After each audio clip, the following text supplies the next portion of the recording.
बोलिए वृंदावन बिहारी लाल की जय। देखिए, सनातन धर्म हमारा बड़ा पुराना धर्म है। इसी को हिंदू धर्म भी कहते हैं। लेकिन बहुत से विधर्मी या अपने ही सनातन धर्म की रास्ता से नहीं चलने वाले लोग बराबर ये प्रश्न करते हैं कि क्या आपने ईश्वर को देखा है।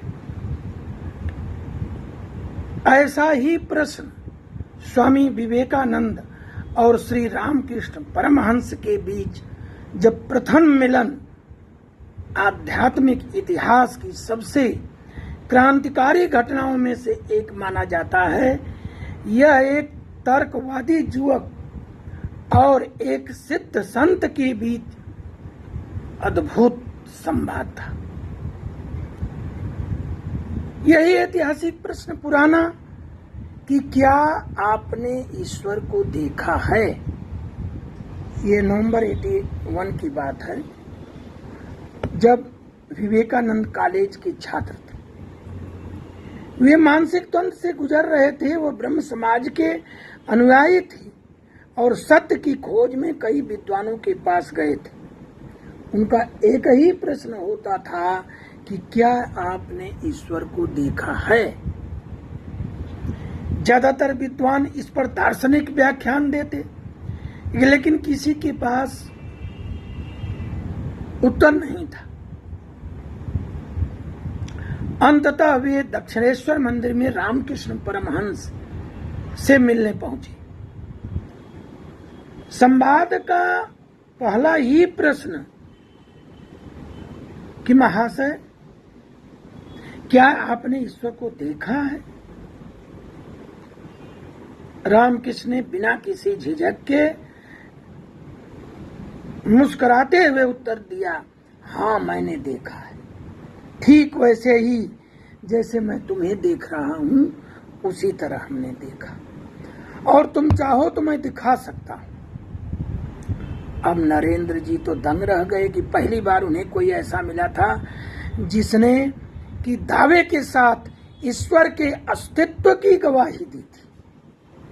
वह अद्भुत स्पर्श, दिव्य अनुभूति अपनी दूसरी या तीसरी मुलाकात के दौरान रामकृष्ण परमहंस ने नरेंद्र की परीक्षा लेनी चाहिए और उन्हें अपनी आध्यात्मिक सत्य का अनुभव कराया। उन्होंने कहा, बैठो। रामकृष्ण परमहंस ने अपना दाहिना पैर नरेंद्र के शरीर पर रख दिया और नरेंद्र ने बाद में बताया कि उस स्पर्श के होते ही उन्हें लगा कि जैसे कमरे की दीवारें गायब हो रही हैं, पूरी सृष्टि शून्य में विलीन हो रही है। उनका जो अहंकार है वो मिटता जा रहा है। घबरा कर नरेंद्र चिल्लाए, ओह आप यह क्या कर रहे हैं। मेरे माता पिता तो अभी जीवित हैं।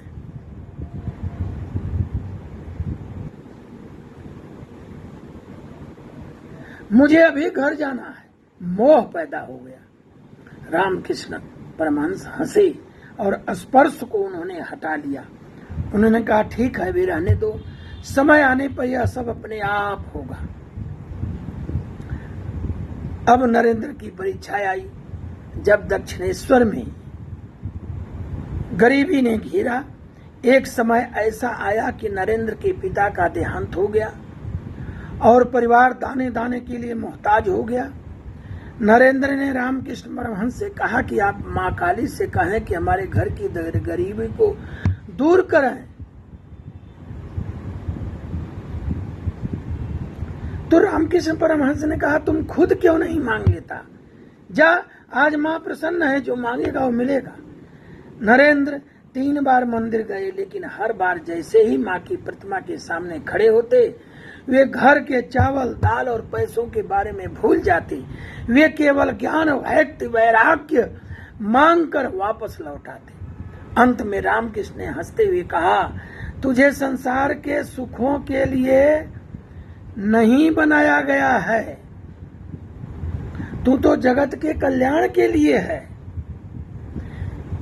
विवेकानंद और रामकृष्ण परमहंस का रिश्ता तर्क और अनुभूति का मिलन था। रामकृष्ण ने कभी नहीं कहा कि मुझ पर अंधविश्वास करो, बल्कि उन्होंने नरेंद्र को सत्य का अनुभव कराने की चुनौती दी। ये रहा हमारा सनातन धर्म। हम इतने पक्के हैं, लेकिन ये योग्यता आनी चाहिए ना। ये योग्यता आने के लिए रामकृष्ण परमहंस बनना पड़ेगा। कौन बनेगा? उन्हीं की एक दूसरी कहानी जो हम अपने पिताजी के द्वारा सुने हैं। एक दिन की बात है कि वो काली जी को भोग लगा रहे थे। उन्होंने कहा कि खा लीजिए माता, लड्डू लाया हूं आज। पता नहीं क्यों बोले आप नहीं खाएंगी तो आज मैं तुम्हें डुबा के मार डालूंगा पानी में। क्या उनको साहस था कि उस मूर्ति को प्राण समझ के और मूर्ति उठा लिए और कंधे पर लाद लिए, बोले डूब जाओ। मूर्ति नहीं डूब रही है, पत्थर की है। रामकृष्ण परमहंस परेशान हो गए,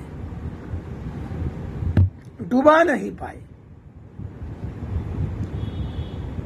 अंत में उन्होंने कहा माता आप हमारी माँ हैं, ये आप भूल जाती हैं कि आप हमारी माँ भी हैं। और माँ अब लड्डू खा लो, मैं हार गया। और जब ही उन्होंने कहा तुरंत लड्डू माता ने खा लिया। तो ऐसे थे परमहंस के। रामकृष्ण परमहंस बनने के लिए बहुत बड़ी कीमत चुकानी पड़ेगी। सनातन धर्म तो सत्य है ही है, लेकिन उसको पाने के लिए रामकृष्ण परमहंस बनना पड़ेगा। बोलिए माता काली की जय।